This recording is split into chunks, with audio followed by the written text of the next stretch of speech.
Hey, Future Gen, welcome to March. It's going to be, I think it's going to be an amazing month. We have so many amazing things going on. How do I say this?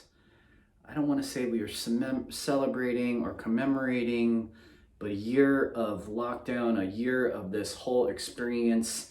And one thing I know for sure is that regardless of what you believe about what's going on, is that we've been dealing with a type of trauma and dealing with it for a whole year that I don't know what's going to come out on the other side. What I know for a fact is that we're seeing and have been seeing for nearly a year some of the most traumatic experiences that are happening surrounding birth. And I was talking to several birth workers last night on Instagram, and I just said, I don't think I've been saying this for a year, that I've never felt more worried about how we are bringing life onto the planet.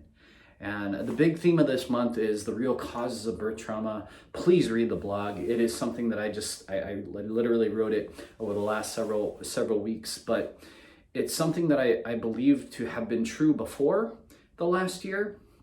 And I believe it's amplified in the greatest and most, in my opinion, damaging way for how babies are being born, for how moms are being treated as they're sometimes having their first baby. And I lovingly and compassionately create and hold a space in our practice, as our whole staff and team do, for this process. And the reason why the real causes of birth trauma are so important to recognize is I believe the belief system surrounding birth was already challenged, right? From TV to media to books to all sorts of things. All they basically do is normalize that birth is some sort of condition, or pregnancy is a condition that needs to be managed. And birth gets only more and more technological and more industrial and more mechanistic.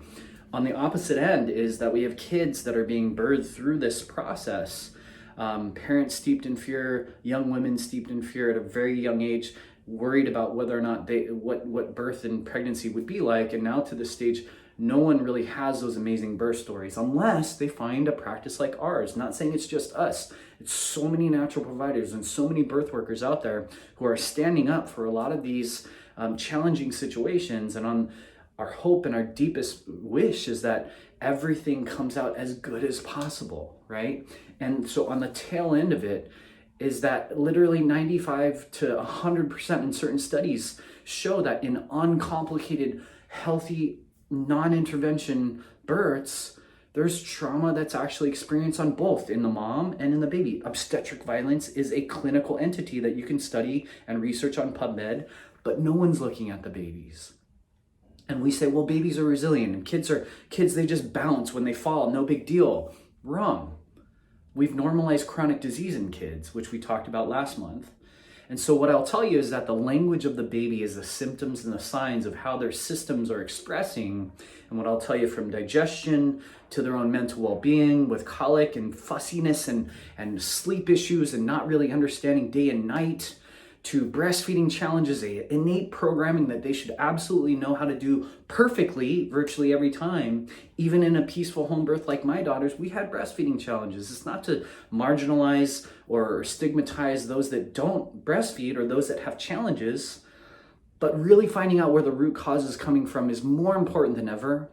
And this blog and this video and everything that we're going to share this month is going to surround a lot of this, and especially a lot of our miracle stories, because stay tuned to those on Fridays, because what I know for a fact is that those don't happen outside of offices like ours. So thank you for being with us. This month, the end of the month, is going to be an amazing celebration for the revival of freedom in this county, in this state, in this country. Heart of Freedom 2, March 27th. Amazing lineup of speakers. Get your tickets. There's going to be a link in the email as well. And we would love for you to join us, especially if you weren't there with us last time, because it will absolutely blow your mind to actually just witness how many people in our area are willing to stand up for your rights. See ya.